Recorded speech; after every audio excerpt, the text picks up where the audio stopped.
Salut la compagnie, c'est Jules Melon et aujourd'hui on va prendre une critique pour cette dernière de l'année 2021 et surtout quand je vais la publier la première de 2022, donc du coup bonne année. Et je suis avec Thierry. Alors si tu te demandes si Julien a une mauvaise odeur ou autre, non, c'est vraiment que le soleil est là. C'est ça. Et c'est insupportable de regarder l'objectif là. Et oui, Thierry du podcast La Bobine Hurlante, entre autres. Et on se fait un ciné aussi. D'ailleurs, qu'est-ce qu'on s'est fait là? Un ciné. T'as vu ça? Pour finir l'année 2021, et donc pour vous commencer l'année 2022, nous sommes allés voir Kingsman, première mission. Avec tout ce qu'il y avait à rattraper, je sais pas pourquoi on a choisi celui-là, mais on y allait. Ah, parce que c'était spectaculaire, vous voulez finir sur une, on va dire une dose de feu d'artifice, réalisée évidemment par Matthew Vaughn, comme les deux précédents qui se déroulent après celui-ci.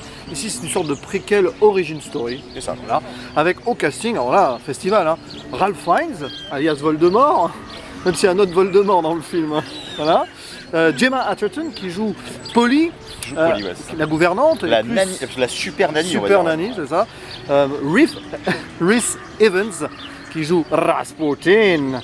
Nous avons Jimon Hounsou, Matthew Good, Tom Hollander en 3 exemplaires, on va pas expliquer pourquoi. 3 Tom Hollander, c'est fort. Aaron Taylor Johnson ou encore Charles Dance. Voilà, et puis d'autres, Daniel Brühl aussi. Daniel Brühl aussi, tout à fait. Et plein d'autres, mais on va pas tous les citer parce que c'est un gros casting. Et on va pas surtout pas dire tous les rôles parce que ça serait spoiler. On fera peut-être une zone spoiler à un moment. Une zone spoiler parce que c'est un peu obligatoire sur certains sujets. C'est ça. Et l'histoire ici se déroule grosso modo avant tout, juste avant la Première Guerre mondiale, même si la première scène c'est 12 ans avant. Voilà. Ouais. Et en fait, on va voir les débuts de Kingsman qui à la base n'existent pas. Ils vont être formés ici afin de contrecarrer les décisions politiques et tout, pour agir en sous-main afin de faire mieux que les leaders. Pour faire ça. Et malheureusement, tout ceci ils vont essayer de régler un conflit qui est la Première Guerre mondiale, avec l'assassinat de Ferdinand et tout y passe. Hein. Et donc ici, Matthew Vaughn réécrit l'histoire, clairement. À sa sauce quoi. Une sorte, pas d'Uchronie, mais à l'idée, voilà, une sorte dans un univers parallèle où les Kingsman auraient potentiellement eu un rôle à jouer pendant cette Première Guerre mondiale, avec Rasputin qui est en méchant. Et oui, une sorte d'ailleurs de spectre à la James Bond, avec une confrérie de méchants. Ça, après, ça a toujours été l'idée des Kingsman, pour moi, c'est toujours été cette espèce d'idée de reprendre le principe de Bond en acceptant le fait que ce soit complètement con en réalité. Oui. J'espère d'ailleurs qu'on te voit bien, rapproche pas un petit peu. Oui, voilà. Oui. Mais du coup, que va-t-il se passer? Forcément, l'histoire aussi tourne autour du duc d'Oxford, joué par Ralph Fiennes, et son fils qui veut aller à la guerre, mais le père veut pas, il veut protéger. Dernière promesse faite à la mère qui est morte dès le début du film, donc 12 ans avant, etc. etc. Et forcément, l'enfant, il va vouloir voler de ses propres ailes, tandis que le père, lui, veut, au service de sa majesté, régler les choses. Parce qu'il est ami avec le roi George aussi. Bon, bref, tout ceci en mode spectaculaire à la Matthew Vaughn, film de guerre, d'espionnage, d'action, dramatique, comique. Très comique. Oui, mais comique, mais pas. Mais malgré tout avec une patte. Voilà, mais du coup, qu'en as-tu pensé? Parce que. Ah, mais c'est complètement nul. Aïe, aïe, aïe, aïe, aïe. Pour finir l'année 2021, c'est dur quand même. Hein. C'est nul. Non, je trouve que le film est très très mauvais. Ouais. Mais j'ai passé un super moment devant et c'est quand même assez horrible de se dire ça. Et je trouve que le film en fait arrive à faire quelque chose qui est généralement ce qu'on demande à ce genre de film. Ouais. Et faut pas se faire avoir par ça. Il t'offre un climax très sympa. Et ce qui fait que tu oublies que le film est chiant comme la mort pendant tout son déroulement. Alors, et ça, c'est assez affreux. Il y a le climax et puis en plus on a des money shots, c'est-à-dire des moments d'action avec des scènes et puis on tente un peu de drama, on tente de l'humour qui fonctionne, il y a des scènes bien filmées. Mais au final, quel fouillis. C'est ça, mais il y a des scènes dans lesquelles il met beaucoup de soins qui sont les scènes d'action, qui sont pas toujours, je les trouve pas toujours très, je vais y arriver, je les trouve pas toujours si bien filmées que ça, mais je trouve qu'au moins elles fourmillent d'idées. Oui, voilà, c'est tout le temps de faire des choses quitte à se planter en fait. Si on se disait, t'as une scène où il fout la caméra dans une garde d'épée, ça n'a aucune gueule, c'est pas beau, mais la caméra est dans une garde d'épée, c'est cool de faire ça. Il ose faire des choses en fait, et du coup, il se pose, je pense aussi des questions sur le cinéma d'action, à quoi ça doit ressembler, et comment faire en sorte qu'aujourd'hui le cinéma d'action ne sonne pas dans la redite en fait. Et ça c'est très bien. Mais du coup, ce soin qu'il apporte là dans sa tentative de nouveauté, c'est au détriment de beaucoup d'autres choses. Donc bon, cohérence scénaristique, ça pourquoi pas, de toute manière il cherche pas à l'être. Non, bah oui. Mais dans sa volonté de divertir à tout prix, puisqu'on le voit dans ces scènes-là, il oublie de divertir par le reste du film et il rend le tout très... c'est très insipide en fait la plupart du temps. C'est surtout que c'est à la fois original sur certains points et formaté sur d'autres. C'est-à-dire qu'on se retrouve ici avec un Matthew Vaughn qui est peut-être tombé dans certains pièges des blockbusters actuels. Rien que l'idée de faire un préquel, on se retrouve ici dans une sorte de KCU. C'est une origin story même. C'est une origin story, mais qui pourrait, alors sans en dire plus, éventuellement avoir une suite dans son préquel. Première Guerre mondiale, qu'est-ce qui se passe après la Première Guerre mondiale à votre avis? Voilà. Sans oublier qu'ils vont faire un troisième apparemment pour 2023. Donc attention de ne pas tomber dans ce piège, mais j'ai l'impression que Matthew Vaughn l'assume, mais aussi en joue. Par contre, pour le coup, c'est très con. C'est très idiot d'avoir fait un préquel là-dessus. Parce qu'à la limite, ils pouvaient juste partir du principe que ces Kingsmen existaient depuis on ne sait combien de temps, comme un Assassin's Creed ou un truc comme ça. Et comme ça, ils faisaient juste, ils étaient à cette époque-là, regardez ce qui s'est passé là. Et comme ça, ils peuvent le faire à plein d'autres époques. Mais bon, du coup, non, on n'aura que ces deux temporalités-là. C'est déjà beaucoup. Et après, je sais pas si des historiens nous regardent, si vous avez apprécié le film ou non, parce que évidemment, ça prend une grosse. D'un point de vue historique, j'imagine que non. Voilà. Entre Rasputin, reste avec nous, Thierry. Je sens que tu sors du cadre. Je sais pas pourquoi. Je peux m'enfuir. Mais c'est pas grave. Au pire, vous l'entendez. Si vous le voyez mal, ou c'est moi qui ai des yeux qui poussent comme ça. Mais non, mais Rasputin, bon, à la rigueur, il n'est pas si éloigné que ça de l'original, qui était un petit peu excentrique quand même, qui avait. Clairement, il a mis le tsar sous son joug, etc. Il avait des penchants un peu pédophiles, il me semble, même Rasputin, tout ça. Donc, bon, tout ça, mais ça va dans le fantasque. D'ailleurs, Rhys Ifans se fait plaisir. Et comme toujours, Rhys Ifans, sa carrière, on pourrait dire que sa carrière est une immense blague, mais je pense que le mec se fait plaisir en fait. Ce que je te disais, moi je l'ai vu avant-hier dans cette espèce d'horreur qui est Hannibal, les origines du mal, où il joue un nazi. Et clairement, il sait pas ce qu'il a à jouer. Il fait comme il pas peut. Long, et là, c'est pareil. Je pense qu'ils savent clairement ce qu'il a à jouer, mais en même temps, tout le monde joue très très mal dans ce film. Et à la fois, et dans un surjeu où c'est aussi plaisant, quoi. T'as aussi Ralph Fiennes qui est. Alors, des fois, le problème, c'est que. Il y croit et tout, mais le problème c'est que on dit tiens, tu joues l'émotion, tiens, tu joues l'humour, tu joues l'action, il est perdu dans le. Je trouve qu'il y croit dans les scènes d'action, tu vois. Dans les scènes d'action, je trouve qu'il y croit parce que j'ai l'impression qu'il n'y a pas immensément de doublure, qu'il y a un côté un peu comme ce qu'avait fait comment il s'appelle, Colin Firth dans le premier du nom, parce qu'en même temps, avec des plans. Alors, il n'y a pas de plans séquences assez flamboyants comme dans les premiers. Pas forcément beaucoup. Mais il y a des plans longs, c'est très lisible, c'est très joli à regarder. Et du coup, oui, on voit quand même que Ralph Fiennes est là, qui s'est impliqué, il est présent. Mais par contre, dans toutes les scènes où il doit jouer de l'émotion, soit Matthew Vaughn ne l'a pas dirigé parce qu'il s'en foutait, qu'il était là en mode il faut mettre la scène là, soit il est pas là, quoi. Je veux dire, quand il joue l'espèce d'alcoolique borné parce qu'il est triste, qui se met à gueuler dans tous les sens, c'est pas crédible une seule seconde. C'est spécial, c'est surtout que cette scène là, mais on reviendra vite fait en spoiler dessus, c'est qu'elle vient après un moment qui est censé être dur, et t'as l'impression que c'est dédramatisé à mort, sous forme d'un pseudo-humour, on sait pas si c'est vraiment voulu, tu surjoues volontairement. Il insère une dimension dramatique dans le propos, puisqu'il est bien obligé de le faire pour ces événements là, mais on sent que c'est pas ce qu'il veut montrer, donc du coup effectivement il les dirige de manière à ce que ça reste un élément comique. T'as l'impression de voir Thor qui sous traumatisme a pris le gros bidon. Et qu'est-ce qu'on fait avec? On fait des blagues. C'est un peu décevant. Mais après malgré tout, il y a une surenchère de tout, ce qui fait que ça arrive à être réjouissant, tu vois, je sais pas, c'est ça, oui. On est obligé d'entrer dans la zone spoiler pour ça, donc je le dis pas. Mais alors, avant la zone spoiler, quand même, est-ce que tu penses pas que le problème du film, c'est d'avoir voulu mettre tous les genres sont là, de mettre trop de choses. Action, guerre, à un moment, il y a toute une histoire dans les tranchées, c'est super, hein. Clin d'œil à 1917, d'ailleurs ça se passe en 1917, mais au final, tu vois la progression du truc derrière, mais pendant 5 minutes, tu te dis, mais qu'est-ce que ça fout là? Il y a une volonté qui m'a fait penser à Snyder, et ça c'est pas positif quand je dis ça, dans sa volonté d'iconiser absolument tout aussi. Sucker Punch, non, par exemple? Oui, je pense à Sucker Punch, je pense même à sa Justice League of Evil. Je l'ai pas dit. Reste dans l'objectif, tu vois. Reste dans l'objectif quand je dis que la Snyder Cut est horrible. Voilà. Merci. Voilà. Non, c'est dans ce côté, il faut iconiser tout. Donc tout est une action héroïque, tout doit être iconisé, tout doit être mis au ralenti. Et c'est pas forcément un souci quand tu maîtrises bien ta mise en scène, mais quand tu as envie d'en faire des caisses et que tu as envie de tout mettre dans ton cadre, c'est assez horrible. Et après, c'est ce qu'on se disait en fait dans la volonté de dramatiser tout.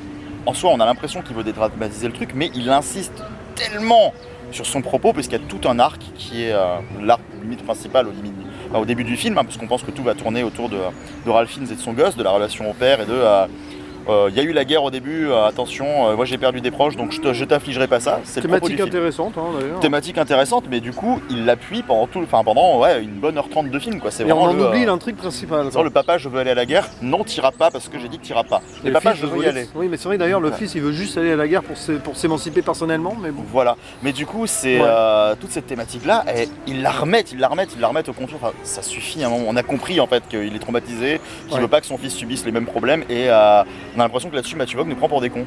C'est un peu dommage. Le jeune, on n'a pas dit, il est joué par le fils par Harris Dickinson. Voilà. Rien à voir avec Bruce. Je pense. Mais qui avait joué dans Mathias et Maxime, celui qui faisait l'avocat, qui venait à un moment. D'accord. Voilà, mais. Ah oui, j'ai pas fait le mais il est crédible dans le rôle de ce jeune là. Il est un peu. Bah, alors après, le personnage, mais je pense que c'est volontaire, hein, j'ai trouvé que c'était très très lisse en fait.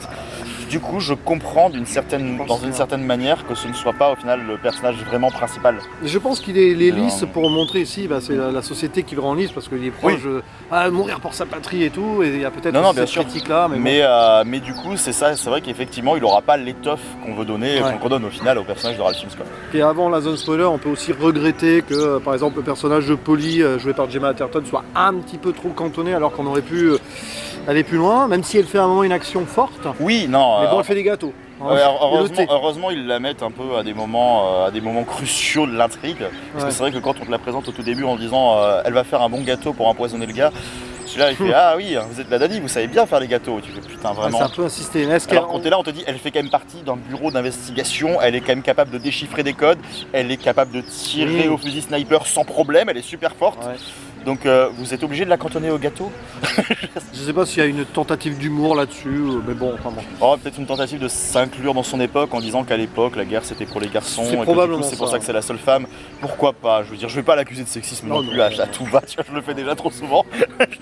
Mais du coup on va aller quand même dans cette zone spoiler. Pourquoi? Parce que bon, déjà Rasputin, on pensait que ça allait être. Moi personnellement, je pensais que ça allait être le méchant, des méchants principaux, mais on le voit dès le début que non. Pour moi, c'était le buzz de fin. Ouais, il fait partie de cette confrérie à la bague. C'est lui la tortue. Ah, je suis pas Lord de Russie, hein, c'est drôle. Voilà, c'est lui la tortue. Puis il se fait buter très vite finalement. C'est ça. Mais on aurait aimé en voir un peu plus de Rasputin parce qu'on rigolait quand même avec son accent. Toute la scène d'action où il se met à danser là, comme pas possible et que le seul trait au final qu'il a, à part le fait qu'il se batte bien, hein, c'est que vu qu'il tourne dans tous les sens, il étourdit ses ennemis. C'est assez rigolo. C'est le derviche quoi. Et du coup ça permet de faire plein de plans sur le visage de Jim Onusu qui pareil ne sait pas trop dans quoi il joue. De temps en temps, dès qu'on fait un gros plan sur son visage, il sait pas trop quoi faire. Mais bon, donc oui, et puis après, donc le boss final, qui est-ce? Alors c'est Voldemort, parce que tout le film on le voit pas. On nous fait le coup de l'organisation secrète. Moi je savais pas, je sais pas si c'était dans les bandes annonces ou autre vu que je les ai pas vus. Mais c'est vrai que le coup de l'organisation secrète, moi j'avais très peur. J'étais vraiment en mode, on va avoir une organisation avec comme Mata Spectre, avec Mata Hari, l'assassin de Ferdinand. Voilà, avec du coup aussi Rasputin. Et ce film-là va s'occuper de Rasputin et va bien nous faire comprendre qu'il y aura les autres. Finalement, il l'expédie assez vite ça, et il gère ce problème-là, donc le film existe pour lui-même. Ça c'est plutôt une bonne chose. Mais alors on se demande, il ouvre des arcs, mais pas trop non plus. Qui est cette personne qu'on voit jamais et tout? Moi j'aurais préféré le berger avec les moutons, voilà. J'aurais adoré un artifice magnifique, ça aurait été qu'il finisse avec une balle dans la tête et que du coup il ait le visage tellement explosé qu'on ne le voit pas. Mais ouais. Ça aurait été rigolo, une façon de désamorcer ce côté, t'as vu, je t'ai fait le coup du grand méchant quoi. Ouais, et puis finalement il s'avère que c'est l'Écossais dans l'ombre qui en veut aux Britanniques. Pourquoi pas, remarque, qui s'appelle Morton et qu'on voit caché derrière et tout, joué par Matthew Good. Et le problème c'est que le personnage est tellement pas appuyé qu'au moment où on te révèle que c'est lui, en mode surprise et tout, je fais, on s'en fout de ce perso. Mais moi je l'ai vu venir, je me dis, le gars est en retrait, et puis on voit pas vraiment sa mort, genre fait semblant d'être malade et tout, et puis après il y a le sous-marin qui attaque. Le seul truc qui fait que je l'avais vu venir, c'était pas pour cette raison-là, c'est pour une raison encore pire que ça, c'est parce que l'acteur est connu. J'étais là, je me dis, c'est absolument vous pouvez pas prendre Matthew Good et rien en faire en fait, et juste le mettre dans l'ombre qui a 2 dialogues, c'est impossible. Enfin, forcément, ils en font quelque chose derrière. Ils auraient pu faire pire, prendre Benedict Cumberbatch par exemple. Sauf qu'il aurait pu comme ça. Mais bon voilà, après c'est presque secondaire, mais on a quand même cette fin sur cette montagne en CGI extraordinaire. Ces rencontres du troisième type. Chaque fois qu'il y a un plan seconde équipe où on voit la montagne en entier, c'est pas beau. Avec les boucs en CGI aussi. Avec les boucs en CGI. Les boucs, c'est même plus des dahus qui gravissent la montagne, là. Les trucs qui font de la varap entre les flancs quoi. C'est génial ça. Oui, mais ça c'est très fun, voilà. Ça fait partie de ce genre de choses où au moment où tu te dis il y a plein de moments où je me disais non mais ça c'est chiant, j'en ai ras le cul, j'ai pas envie de voir ça, le film m'emmerde. Et puis il y a ça, il y a un Dahu qui grimpe en faisant de la varap et je fais ça je veux voir ça, tu vois. Et le bouc qui a été maltraité par le méchant, avec la corne coupée, va aider à tuer le méchant. Ah, on l'avait venir aussi. Mais il a bien visé en plus, il vise pile dans la plaie et tout, je veux dire il est super fort. Ce bouc mérite aussi la Victoria Cross, à mon avis, de l'héroïsme. C'est vrai qu'on essaie quand même de dédramatiser, mais par contre, bon, la scène la plus forte du film, c'est quand même la mort du fils. Celle-là, on la voit pas venir. Parce que le fils devient un héros de guerre. Oui, surtout qu'en plus, on est en train de se dire, ils sont en train de faire un build-up sur le personnage, ils vont le rendre fort, ils vont le rendre intéressant. Il va revenir de la guerre, s'inclure dans le truc avec son père, et ça va devenir vraiment un personnage qui sera buriné, quoi, qui sera pas juste justement le personnage un peu lisse que je dénonçais au début. Et on nous l'expédie comme pas possible, mais par contre, moi, à ce moment-là, je l'ai trouvé vraiment chouette. Ah ouais. J'étais là en mode, ça déjoue les attentes, et c'est ce qu'on attend d'un cinéaste, quoi. Ça, c'est vrai, c'est. Mais bon, après, ça aussi, ça découle sur le drama du père qui boit. Bon, Ralph Fiennes, qui sait pas trop comment jouer, il essaye. Voilà. Ah oui, non, mais Ralph Fiennes qui joue le deuil, c'est. Ah, c'est dur. Mais je sens qu'on lui a demandé de jouer comme ça. Vas-y, sur jeu. Il y a des chances, ouais. Il y a vraiment des chances. Parce que quand même, c'est un acteur, à mon avis, qui sait gérer. Il a de la bouteille, et puis le mec ne joue pas, c'est pas un actionneur, c'est un gars qui joue dans des films qui sont bien plus exigeants, en tout cas à jouer, hein, sans exigence technique, quoi. Mais, puis après, peut-être trop de personnages. À un moment, il y a Charles Dance qui est vite expédié. Oui, Charles Daniel Brühl qui disparaît pour revenir. Alors, c'est là où on parlait tout à l'heure. Il est là pour amorcer une suite. Ça. Le KCU, on va avoir Kingsman seconde mission, j'imagine. Ça pourra s'appeler comme ça. Hein, où il va y avoir Hitler. Oui, parce qu'à la fin, on a Hitler qui est crédité en tant que Moustache Man à la fin, parce que je pense qu'ils se sont plantés. La scène post-générique devait arriver après. Qui est joué par Daniel Cross d'ailleurs. Et donc, on va avoir Lénine et Hitler ensemble, soi-disant, pour fiche en l'air. Oui, parce qu'il y a Lénine aussi qui est joué par Dill, hein, je crois, Auguste Dill. Auguste Dill, ouais. Pourquoi pas, remarque. Mais bon, ça fait, on sent que ça fait un petit peu artificiel. Ah oui, il y aura troisième mission contre Staline. C'est ça, puis quatrième contre Castro. Faut imaginer plein de choses. Mais il sera vieux Ralph Fiennes sur les autres quand même, parce que là, il est déjà bien âgé. Et ils vont le faire vieillir peut-être justement. Ils n'auront pas besoin de la CGI pour le faire vieillir. Ah bah disons qu'ils l'ont rajeuni là, c'était pas très beau. Hein. Dans la scène d'intro, c'est du maquillage. C'est pas très joli mais ça va, ça fait plaisir de voir du maquillage pour rajeunir quelqu'un. Par contre à un moment ils font un flashback et là c'est du CGI rajouté et c'est pas beau. Pour montrer qu'il avait tué et qu'il voulait plus jamais tuer et tout. Non c'est pas très beau à regarder mais bon. Bon après du coup on va refermer la zone spoiler parce que là on a dit l'essentiel et conclure. Qu'est-ce que... Bon, il y a des bonnes choses quand même dans le film. La mise en scène, ça fait... Oui. Heureusement qu'il y a ça, mais après voilà, je pense que objectivement, de manière générale, là je trouve qu'il se perd un petit peu. Mais déjà je trouvais qu'il s'était perdu avec le deuxième Kingsman, que je trouve pareil, c'est fun à regarder. C'est ça. Il y a des trucs très réjouissants, genre désolé Elton John qui tout à coup se mêle au combat et se bat avec eux, même si c'est pas lui et que c'est une doublure, moi ça m'éclate. Il n'y a pas de souci avec ça. Mais Matthew Vaughn en fait il avait fait un aveu, déjà il avait dit qu'il voulait pas réaliser de suite à Kingsman initialement et il voulait faire comme Kick-Ass, c'était en mode laisser faire la suite à quelqu'un d'autre et finalement il en réalise deux autres. Est-ce que justement il aurait pas déjà tout dit et qu'il sait pas trop quoi foutre de ce truc là mais que c'est peut-être tout ce qu'on lui propose? Je veux pas non plus spéculer, j'en sais rien. Ouais, je sais pas, mais il essaye de faire quelque chose avec cet univers qui lui tient à cœur. Mais j'aimerais bien qu'il ne fasse pas que ça ou à la limite qu'il fasse des films qui lui tiennent à cœur à côté et qu'il leur fasse un de temps en temps. Voilà, bon, avant le Kingsman 3, il y a un film qui va sortir quelque part cette année 2022 donc du coup peut-être. Mais alors que la cloche sonne, est-ce que ça sonne le glas de Rasputin et de ses amis? On ne sait pas. Mais bon... Donc toi tu es très mitigé, je le suis mais j'avoue que j'ai quand même, c'est un bon moment, c'est décomplexé volontairement mais par contre à la réflexion, là je suis à chaud comme toi, on va se poser la question, est-ce qu'on n'est pas en train d'assister à la marvelisation entre guillemets de cet univers? Mais t'as vu comme c'est assez marrant je trouve en plus alors évidemment ça c'est un hasard total qui est dû au Covid, qui est dû à plein de choses, mais le calendrier de sortie est d'un cynisme en ce moment, parce qu'on regarde cet affront qu'est No Way Home, qui nous insulte bien comme il faut en nous faisant croire qu'on a ce qu'on veut. On a une semaine après Matrix qui nous dit clairement ça va, vous en avez pas ras le cul de bouffer le même produit en boucle, vous allez vouloir de l'originalité bordel, et ensuite on se tape Kingsman qui nous dit je vais essayer de faire comme Marvel et de vous rentrer dans un univers où vous aurez exactement ce que vous voulez comme d'hab. C'est un peu le cul entre deux chaises parce qu'il y a quand même l'inventivité de la mise en scène. Vivement la semaine prochaine du coup. Qu'est-ce qu'il y a la semaine prochaine? Est-ce que Licorice Pizza va parler de la marvelisation des films? Je sais pas. Puis TA qui fait du Marvel? Non. Je pense qu'il en a... Non, mais voilà. Moi j'avoue j'ai passé un bon moment de divertissement mais c'est à se poser la question par contre par rapport aux deux précédents, surtout le premier, mais les deux moi j'avais vraiment aimé les deux. Là je suis un peu en dessous mais je sais pas. Mais tu vois on est face à un truc où moi le second je suis là en mode tiens je le reverrai, histoire de m'amuser devant, de me rappeler les scènes que j'ai bien aimées. Celui-là quand j'y pense je me dis j'ai envie de revoir certaines scènes, j'ai pas envie de revoir le film. Et là il y a un souci, c'est-à-dire que si on sent vraiment les longueurs très pesantes et qu'on se dit qu'on a juste envie de sauver des moments, Ah, tu vois toutes les scènes avec Rasputin, voilà, à la guerre, la fin, et puis c'est bon. Parce qu'autant il y a des films que je n'aime pas, mais dont j'apprécie certaines scènes, et je me dis, allez, je suis chaud pour les revoir, parce que englobé dans le tout, les scènes que j'apprécie pas passent quand même, et de toute façon, une œuvre s'apprécie dans son entièreté. Et là, je suis quand même en train de me dire que pour celui-là, ouais, effectivement, j'ai envie de sauver les scènes d'action et de les foutre ailleurs, quoi. Ouais, mais bon, en tout cas, on a fini 2021 quand même avec un film intéressant à voir sur grand écran, voilà. Et puis on vous souhaite une nouvelle fois que cette année 2022 soit positive, mais positive dans le bon sens du terme. Qu'elle soit meilleure que la précédente, c'est ça? C'est ça, ouais, mais pas positive sur d'autres choses. Tu vois ce que je veux dire. Bon. Et bien du coup, le mot de la fin, on va dire au revoir à nos amis. Ah, je croyais qu'on se toussait dessus pour prouver qu'on n'était pas positif. Non, on risque de l'être après. Du coup, à la prochaine. Salut, salut. Ciao.